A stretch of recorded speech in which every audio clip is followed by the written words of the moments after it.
So I'm going to be talking about open governance, and I've heard that a few people, speakers here, have kind of referred to it. I want to start directly with a kind of definition by a World Bank president. It's called, the idea is essentially he stresses the idea of open governance, stresses information sharing rather than discretion and secrecy, participation, dialogue, openness.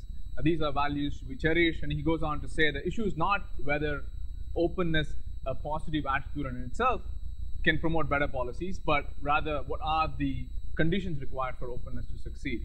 And he goes on to kind of say, citizens can locate projects on an interactive map, see how funds are spent, and learn about the purpose, cost, and results of each. The takeaway from this talk, hopefully, is to kind of slightly disagree with the president of the World Bank. So it takes some gall to do it, but I hope to at least convince you that he might be missing something in this code. So that's the broad focus. The underlying theory of transparency is kind of captured in this 1914 quote, where sunlight is often put as the best disinfectant. You might have heard this before, and that's the kind of theory that dominates the World Bank quote as well. And the logic for put it very succinctly could be described in this flowchart, which is you have inaccessible government records, you open them up and increase visibility to more people, so you can have more people participating in the state, and the state becomes more accountable. So the idea is you have this virtual cycle going.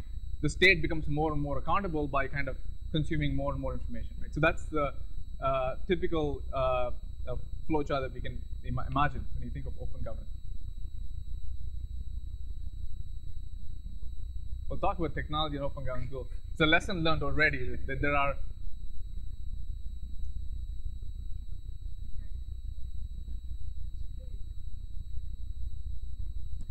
Is it on? Hello? I see some signal, so okay. Should I rewind? So it's often reduced to a technical problem, and the kind of statement goes: if you build it, they'll come. And you see, in fact, I get job postings just because I work on a dissertation project about open governance. Do you want a job building nice visualization? And so the project gets reduced to building apps for getting the data up, right? Or the more sophisticated version of this would be, it's not just that technologies cannot be decided by the state. Let's all crowdsource together and build it together, right? So in some sense, we want more geeks in government. So that's the kind of solution. We have, of course, transparency critiques who look at this rhetoric. And Lawrence Lessig, he wrote a paper a few years ago, kind of talking about, this paper was called Against Transparency. The idea that too much focus on transparency and corruption is actually bad.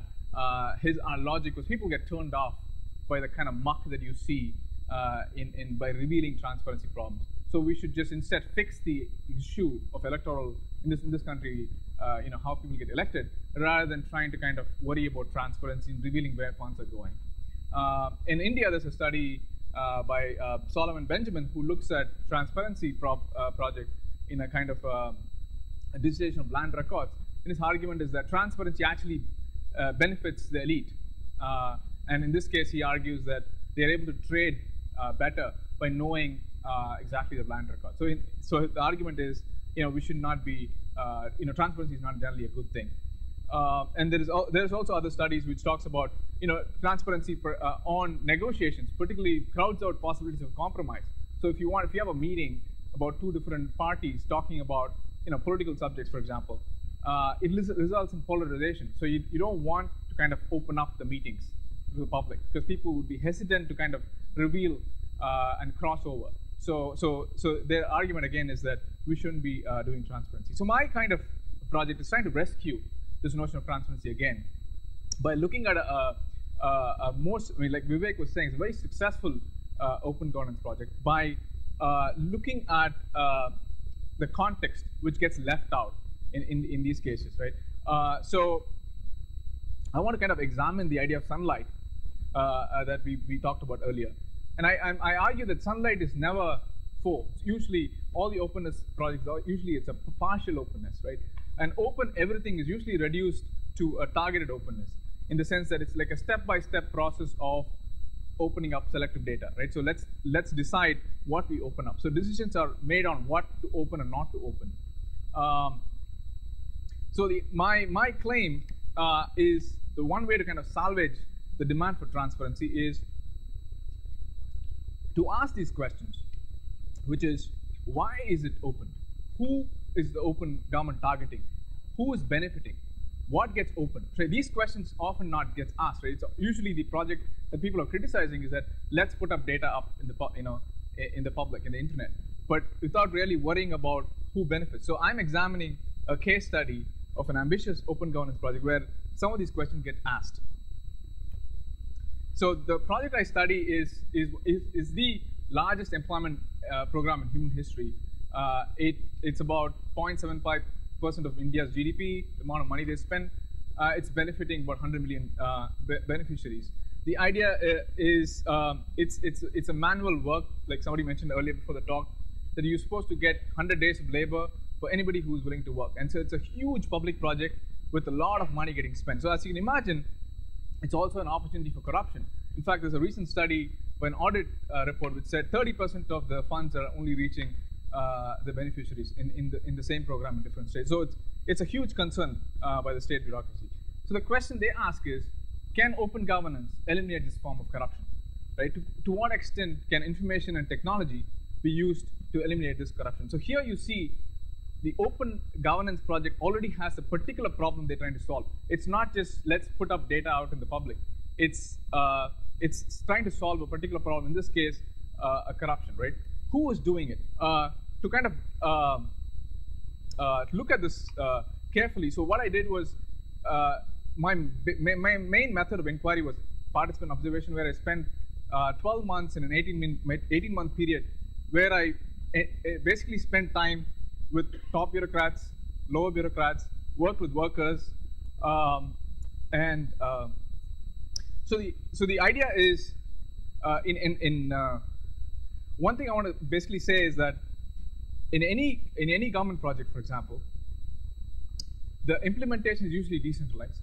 So, so just a brief introduction for people who are not familiar with Indian administration.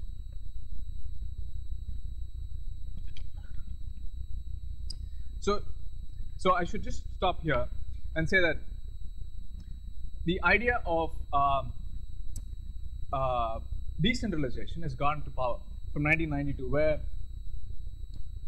the idea is that we should actually do projects, decide projects at the local level. If you have centralized projects, it usually leads to more corruption. So people have kind of slowly moved to a state where you give more and more power at the local level. Which means in the Andhra case, you have the state, you have districts, you have what is called mandals, which are a collection of villages, and you have villages, right? So this is a kind of a huge problem to manage, right? So you have, I'll use two terms. One is the high-level bureaucrats who are kind of operate at the state and the district level, and the lower-level bureaucrats who operate at the village level.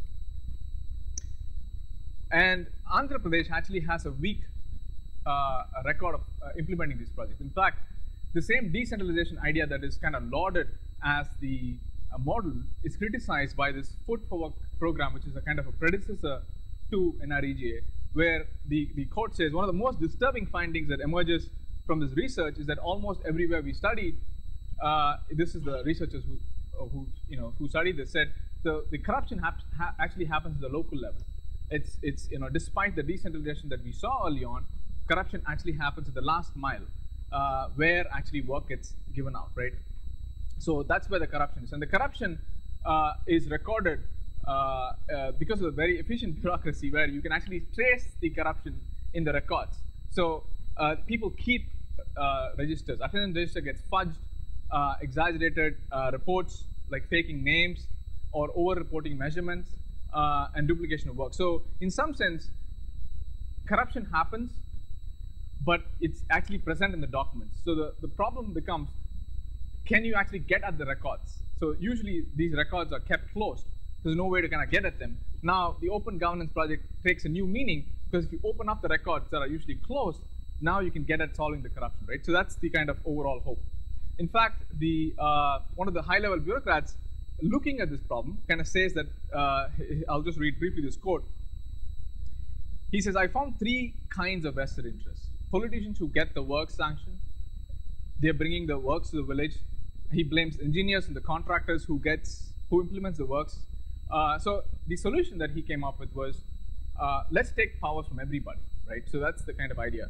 And to do that, we want to be able to increase visibility. So in fact, the model worked, right? The Andhra model is celebrated as one of the most, as Vivek was saying earlier, the most important open governance project. Corruption actually has reduced.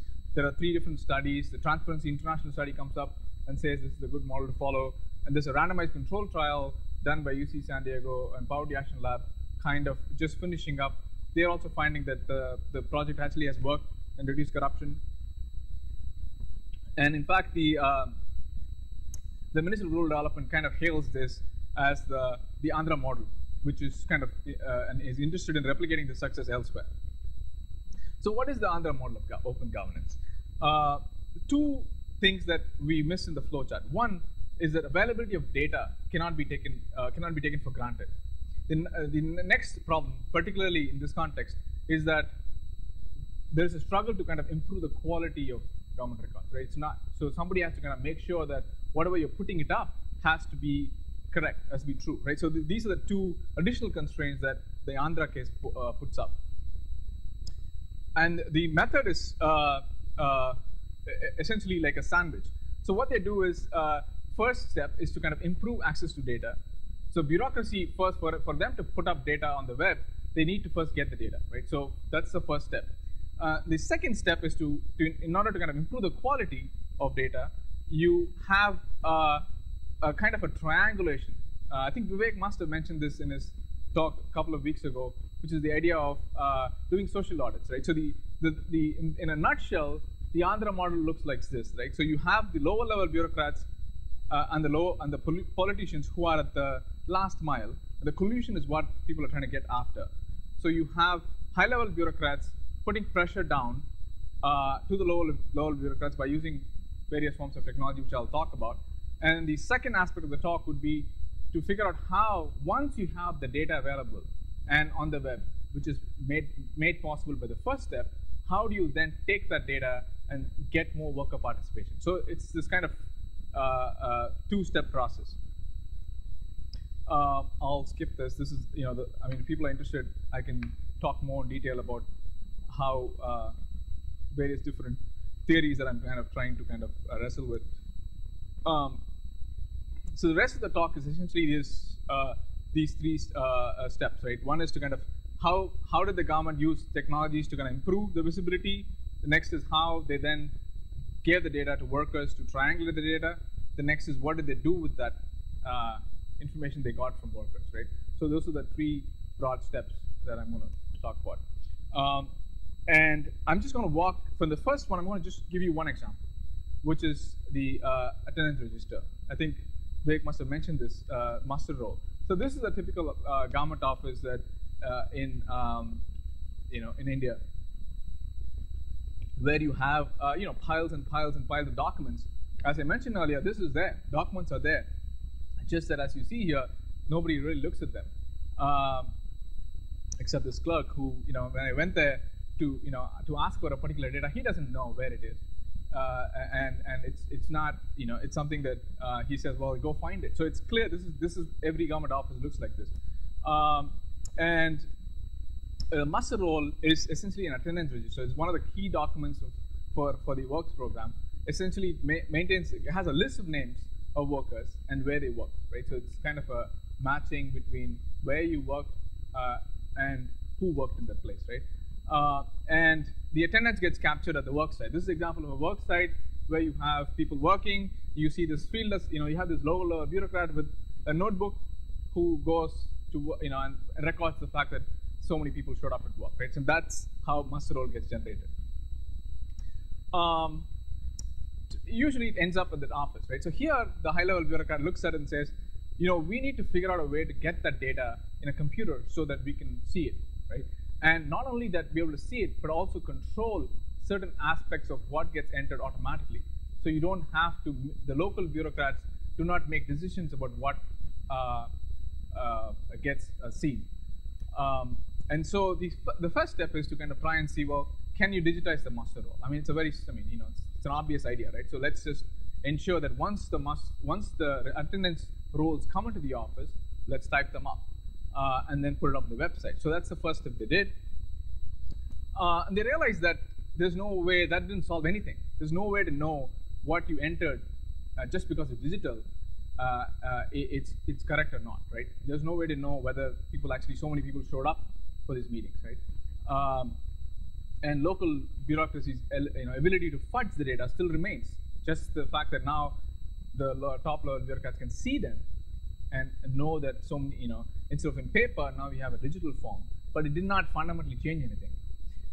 And so the next thing they did was, is that, well, let's not do the digitization process at the office because there's more time for collusion, for them to fix the data. So the solution was, let's eliminate need for data entry in the office. The idea is that, can we capture the data at the work site using a phone? And the theory behind this, or the kind of idea behind this, is it reduces the delay and also the opportunity for the lower level bureaucrats to kind of collude and kind of make up numbers, right? And then, so that's the first step, right? And then they realized that this didn't change much. I mean, as you can imagine, well, how do you know whether just because you have faster data, people can kind of, plan it ahead and say, 20 people showed up at a work site, right? And there's no way to check. So one of the things they did was, it's a kind of a socio-technical system where they said, well, let's give supervisors a mobile phone, a smartphone, and their job is to randomly go to a field site to examine whether so many people showed up, because they get an SMS text at 11 o'clock in the morning saying, go to this field site, why?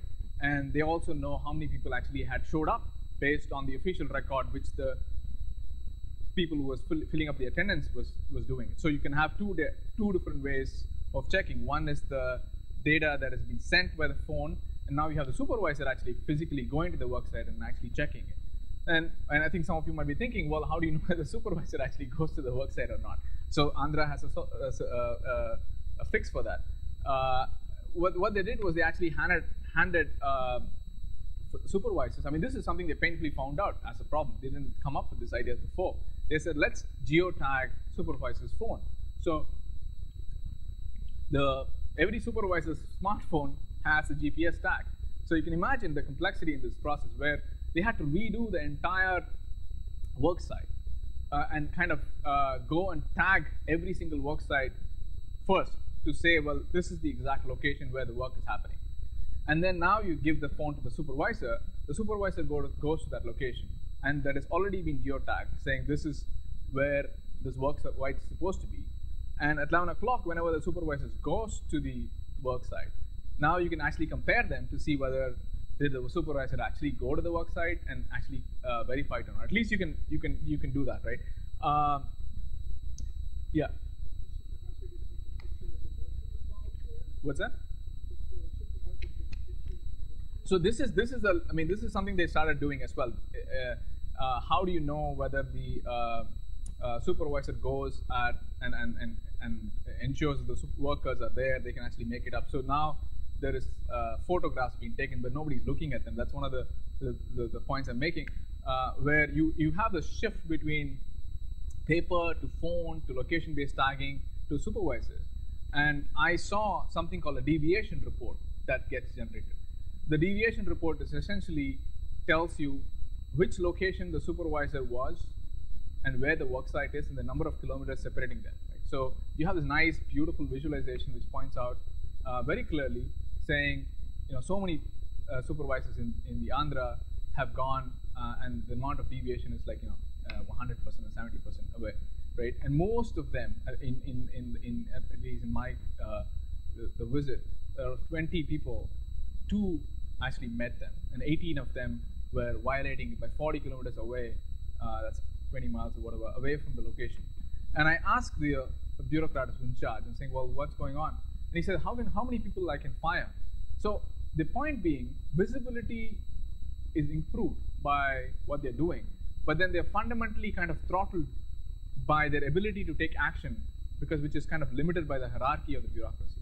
You saw the decentralization that was done, and also a kind of centralization move that you saw in terms of where the bureaucrats are at the various levels, right? And it's formed as a hierarchy. Now you could now see what's happening in the field very precisely. You know whether the worker shows up, you know whether a supervisor does their job or not very clearly. There's no way to know, there's no way to act on that data, right? And that's something that they realize, that it's scaled to some extent. There is a deterrence effect, but you're kind of fundamentally limited by ability to take action. And one of the things kind of a cute thing I saw is, or a sad thing in many ways also, is that supervisors don't want to get embarrassed also by being away from the deviation report. They started giving the phones away to so you have the phones physically traveling with the actual person they're supposed to be verifying. And my joke to the bureaucrat is that I'm going to be surprised the next time I go around, they're going to burn a chip to to the lower bureaucrats so that they can catch it. So it's something that hopefully they're not thinking about. But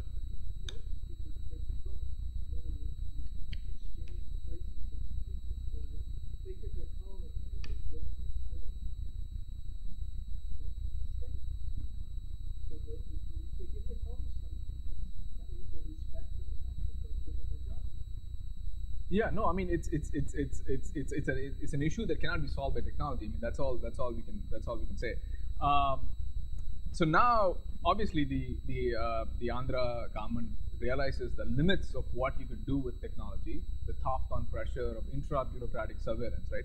So that's not all they have up their sleeve. They have this other mechanism, which is the kind of thing that you saw in the World Bank code that, and a lot of the projects here are talking about. It's the citizens, right? The citizens need to kind of look at the data. It's not just the top bureaucrats looking at the bottom bureaucrats, right?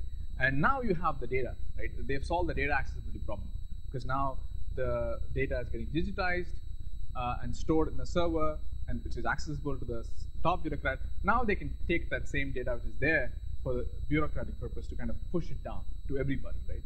So how do you do it? In this country, if you're there, you put up a website and you say, go to http opengov .us or whatever, right? And then expect people to kind of show up.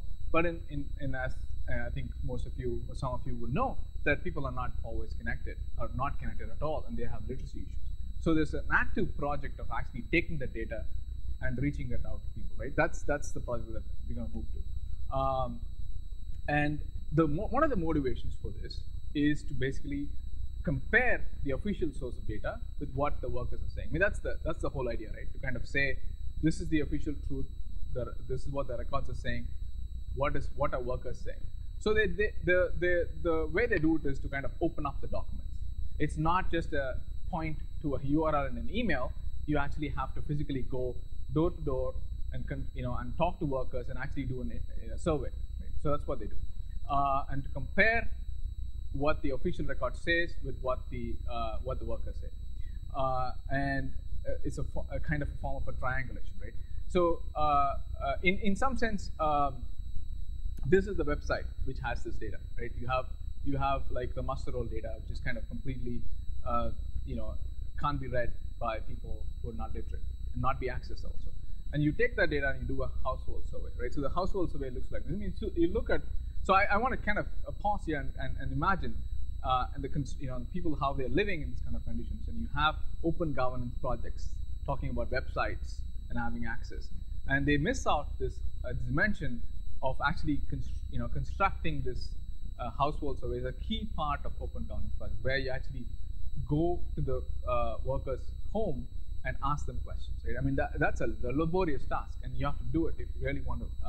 And they do it every 6 months. They have this audit process going, and where they take the data, go to a particular village, and ask these questions, right? What's that?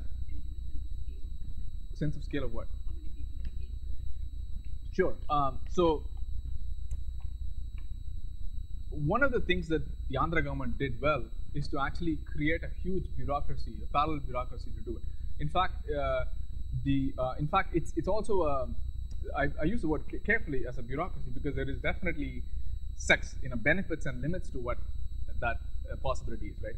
This idea of actually doing audits came out of a struggle in a different part of the state where activists kind of realized that to kind of do an audit, it's a very tough job, right? So you actually hire students, usually like in the equivalent of Stanford in India, they would go and get these students and actually do number crunching on them, and then take the data, go to the field, and ask the people, and kind of do this mass audits to put pressure on the state. You can do that type of stuff once in a while. Right? You get summers, you have people working, but to not do it on a regular basis, you cannot rely on activists or students to do it. So in the Andhra, what they essentially did was kind of construct a parallel bureaucracy. The bureaucracy is constructed out of activists or former NGO people. So it's kind of a poaching, if you will, of the civil society in some sense, but then embed them in the state and funded by the state. And in fact, it's headed by a former activist who was, pioneered this in the different state I talked about. So it's a kind of an interesting animal. It's not, something that you could dismiss it away easily, saying, "Well, there's another co-opted process." It's actually the institution that is getting built is actually quite innovative in many ways, and so it has like about 1,000 people in full-time employees, and every single audit you have about 60 to 100 people hired who are actually sons and daughters of the workers, right? So it's a very, that itself is a chapter in my dissertation of how do they actually construct it, what are the kind of objectives, how do they keep themselves away from the state, but also away from the civil society. So it's I'm happy to talk about it in the question, but it's a huge operation, and part of the work is there are multiple different translations happening, right? The first step is to kind of take the data which is on the website and then convert it into a form where you can ask questions about it in a survey. And then the actual interactions of the workers usually happen in oral form. Right? People ask questions. It's not something that you can show them, right? So you actually ask them, hey, this is what the official record says that you worked. Did you actually work that day, right? So you can actually see already translations that need to happen. And then once the worker says something back, you have to record that back in paper for it to make sense, right?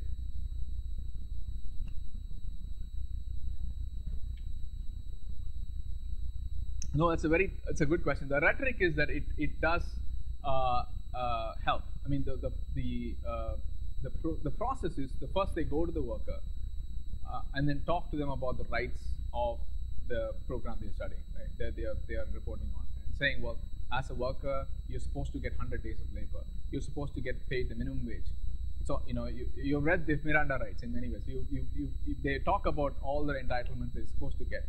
And there's a study that was done in Andhra, which points out that after repeated audits, there is definitely an increase in the awareness of people. They know their entitlements more because of the audit process. So yes, yeah.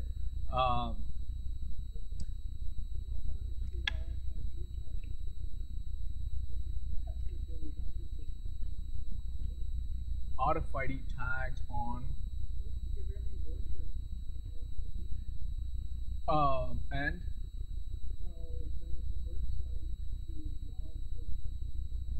so it's an interesting idea. So what they've done is they've not done RFID yet. I think if you talk to the Andhra guys, they would actually do any technology project. One of the things they do is actually have a paper. They're supposed to have a paper record, and that's not getting kept. And so, but the RFID is something that it's definitely conceivable. But it's clear. It's not clear whether that'll you can fake that as well. But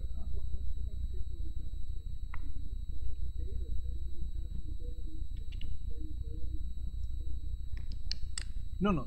So sorry. RFID where again? RFID to the work.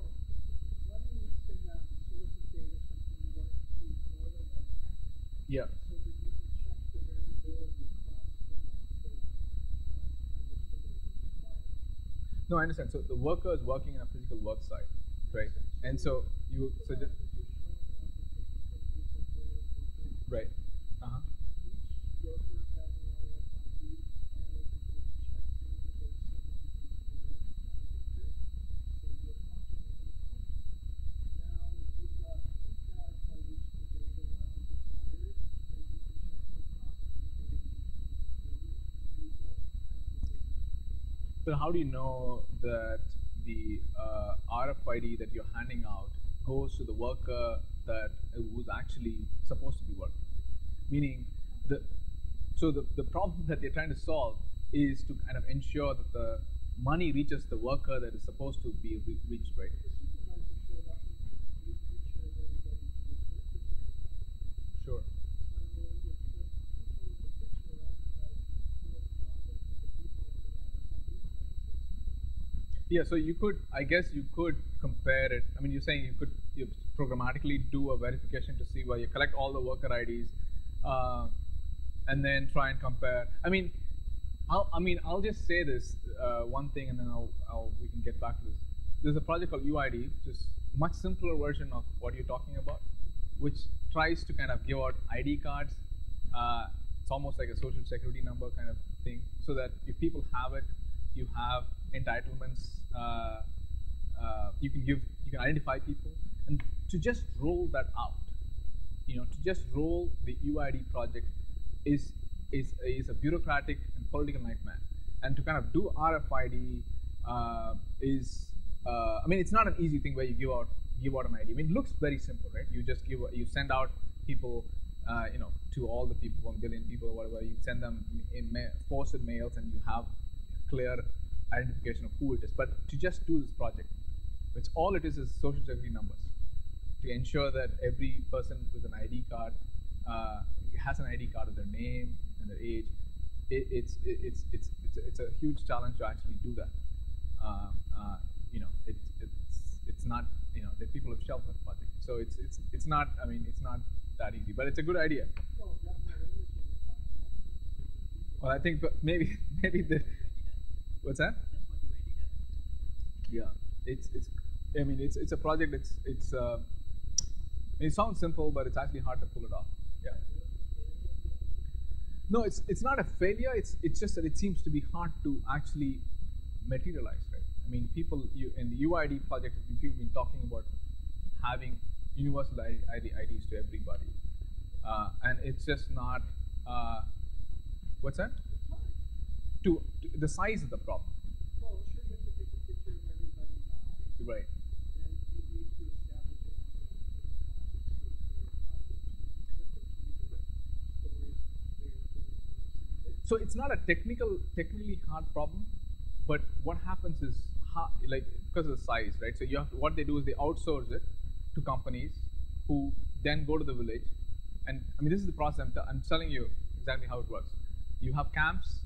You set up camps in the village, and you say, we're going to do a drive for people who want to come to the UID camp to register the name. In fact, they do a threatening kind of thing, saying if you don't get the UID, you're not going to get your rations. So there's a strong incentive for people to show up, right? Some people don't show up because the information doesn't go all the way. Machines don't work. People who are supposed to do the job do not do the job of actually going to the place. And when they are going, people are not there. They're gone somewhere else. So it's a complete imperfect. That's fine. Okay. So we do it again. Yeah. So they. And we merge the data set. Sorry. It's the. I mean, I think this is the direction it's going anyway. So there's an idea called deduplication. I mean, I think this Lawrence Cohen talks about, and anthropology in Berkeley, kind of talks about this idea of how the state is all about interested in deduplication, of ensuring that everybody's identified. It's a similar project, like the social security number. And that it's an extremely hard project to pull off in practice. I mean, it looks simple. I mean, I agree with you. It looks technically simple. It's not sophisticated, but to do it practically, it's a problem. Yeah.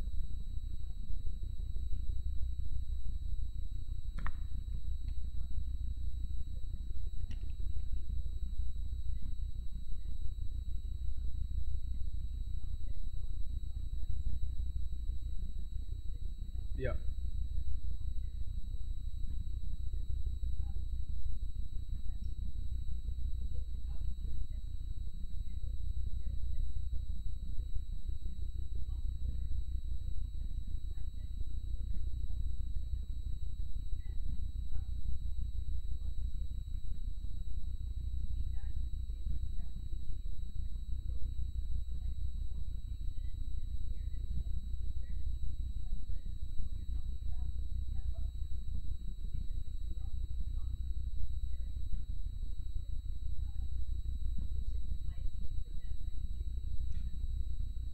No, that's a brilliant question. In fact, the vision of the audit team is this. One of the motivations for actually hiring sons and daughters, unfortunately a lot of sons, of the workers, is to kind of get to this model of people now knowing their rights in the village, and the idea that you can now they're educated, they know the rights, they know what to do, they can help out the people. In fact, I mean, Vivek's probably also heard this.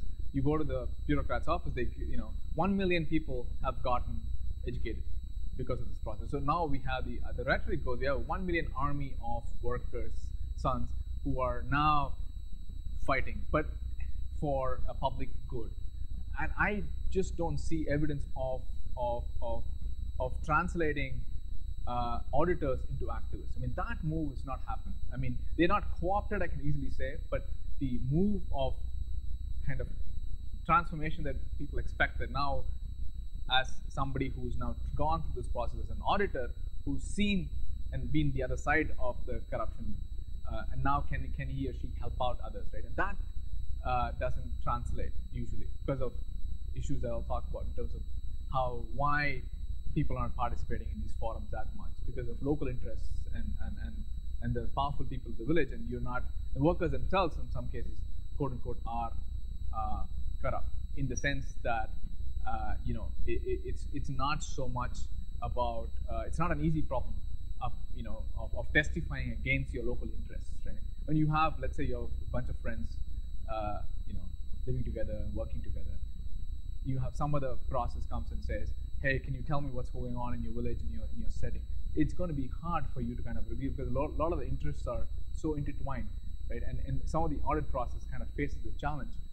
But I'm not saying corruption. I mean, corruption actually has reduced, right? That actually has an effect. But to kind of shift that to utopia, there's a lot of stages left.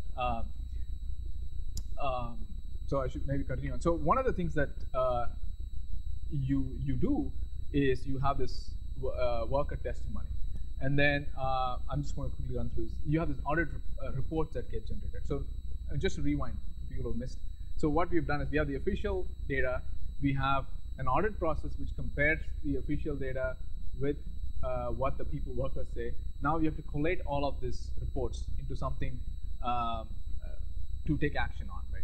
In fact, in one of the other states that I studied, people stopped here. You have the official data, you have a household survey, you've generated these reports. So what do you do with them? Right?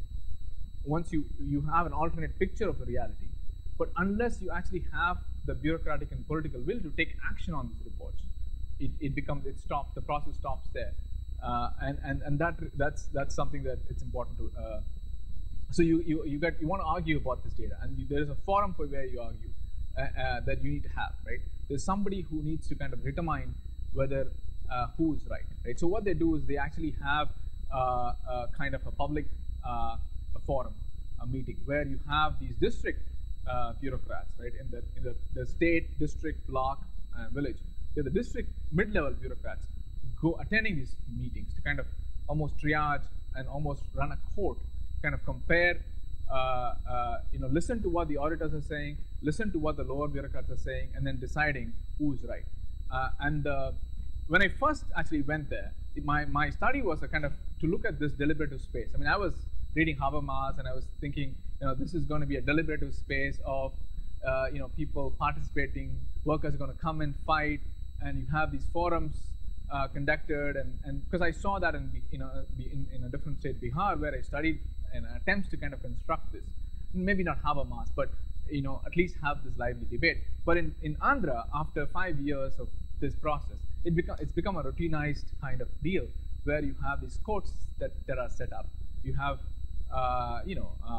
workers on one side, not workers, auditors on one side who are representing workers, and you have the lower level bureaucrats representing the state's interests at the local level, and the district level bureaucrats listening to these kind of testimonies. And the workers are largely absent in this construction phase.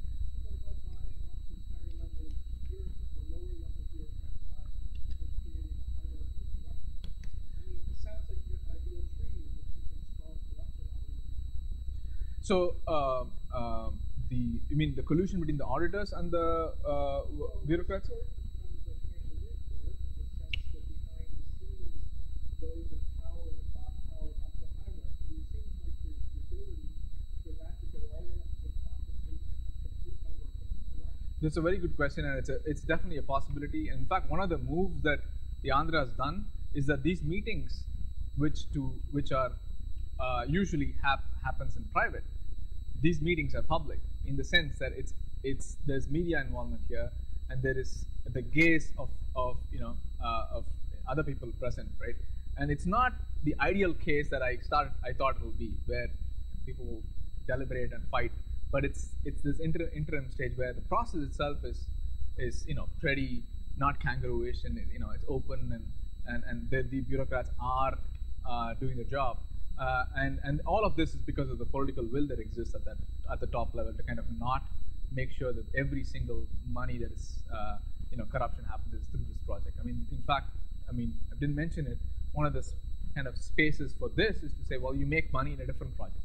Don't touch this project. That's kind of the that's why this is possible. You're right.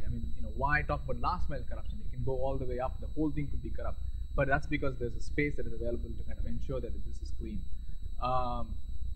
In fact, the public forum goes on and on. So this same day, if you look at it's the same day. I wish I had the timestamp.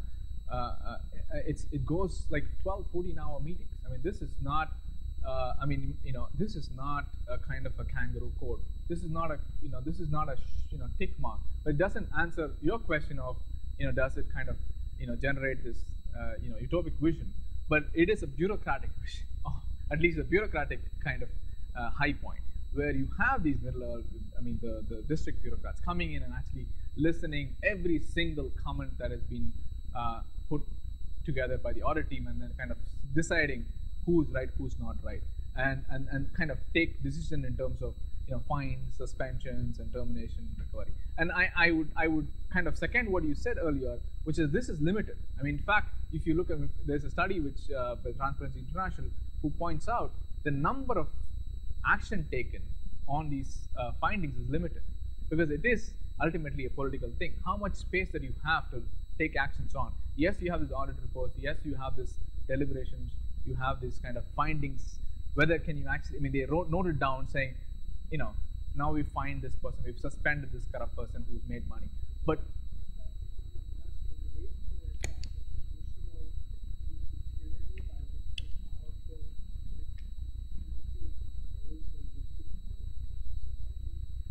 it's a good question.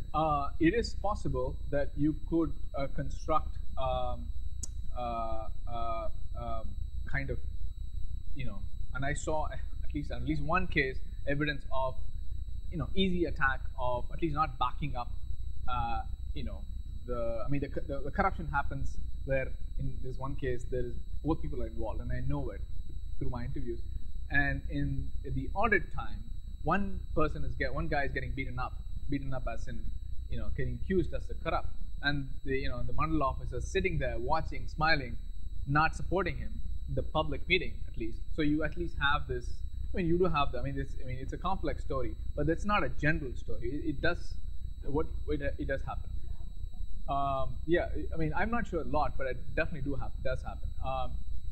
So one of the things I promised early on in terms of why it's a political question, and I didn't talk about some of this, is one. I'll just kind of talk about one particular backlash. This could be a contradictory finding. The finding is that openness in general not necessarily is good, and this happens because one of the process I talked about earlier, where you have the people go and do an audit, and you do the findings and you present that in the public hearing, right?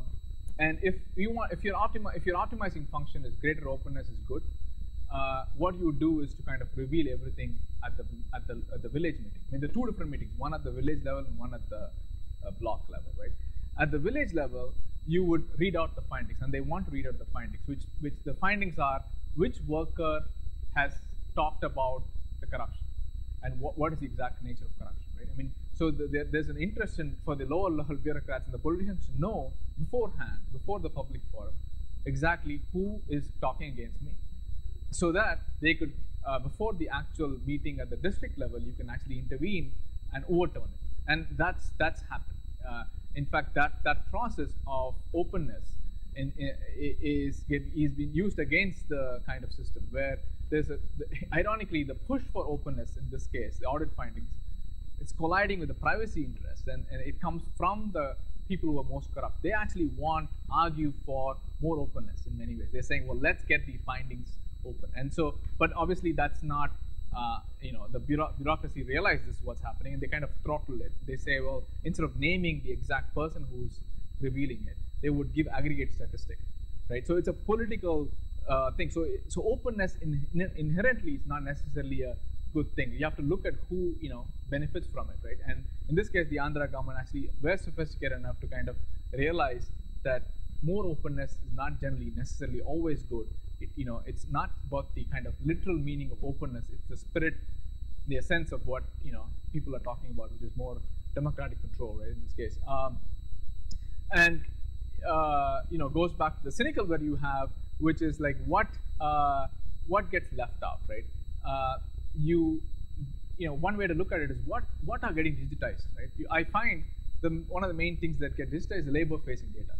And the material data, which is more complex, which is more powerful, where contractors are involved potentially, that doesn't get digitized. That doesn't get scrutinized. And the political will does not exist to kind of reveal that aspect. So there's a kind of a smaller window of what is possible, right? So you open up certain type of data, you leave out certain type of data. If you reveal everything, it becomes going to be too hard to swallow, right?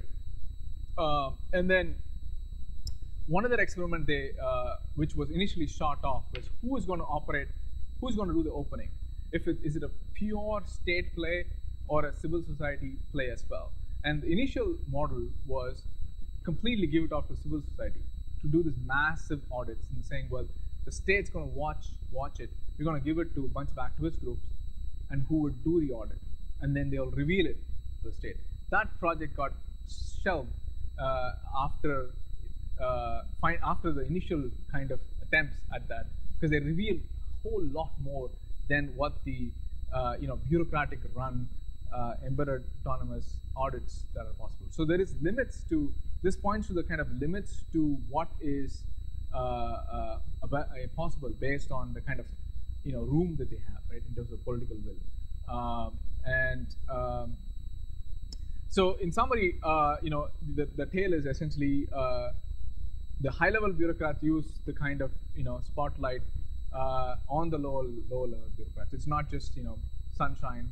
It's a focused spotlight, and you saw the lower level bureaucrats kind of avoiding the gaze, trying to run away, and the top level bureaucrats trying to adjust the light, if you will. And it's an iterative process of how they use, right? And then there's this project of opening up, active project of actually going to the village. It's not just you switch on a light and then everybody's going to see it.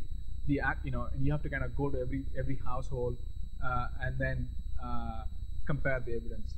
So it's not just put up stuff on the website and it's open, and it takes a lot of work. So once you do the work, then you have to take action on it, right? So this cycle, I hope I showed you. The takeaways are openness is always partial and political. So I want to kind of, if there's any buzzword you want to take away from this talk, is that when you think of openness, think of spotlights. Don't think of sunlight. I like Sunlight Foundation, but it's not, it doesn't work in practice. It's usually spotlight. Ask questions about open governance for whom, who benefits for what, And I showed you an example of openness in and of itself. And the literal meaning of it is not people are after democratic, a sense of openness. And so in some cases, you have to be closed in order to be truly democratic, as you saw in the audit case. The last one is obvious, which is, you can't, it's not a model that you can transplant into other places that easily, because that questions that I asked you, who's opening for whom, who benefits, has to be asked every context again and again. But I hope I convinced you that why that is needed. And I'll just end with this. This is part of my dissertation context.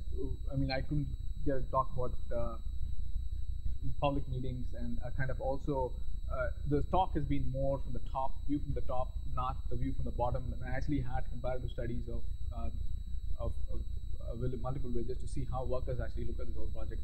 It's actually a fascinatingly different tale than the open governance project that I talked about.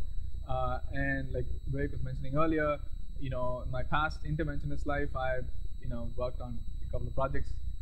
This has been Varana and Wired, which is one was increasing efficiency for a sugarcane cooperative using phones. I think it's the first such project where we replace PCs with phones. The other is also a very successful video-based extension project, a peer-to-peer agricultural extension system. It's called Digital Green. It's a well-funded NGO now from the Gates Foundation. And then with Vivek, we're kind of collaborating on the a project which kind of builds on my dissertation, at least in the area that we're working on.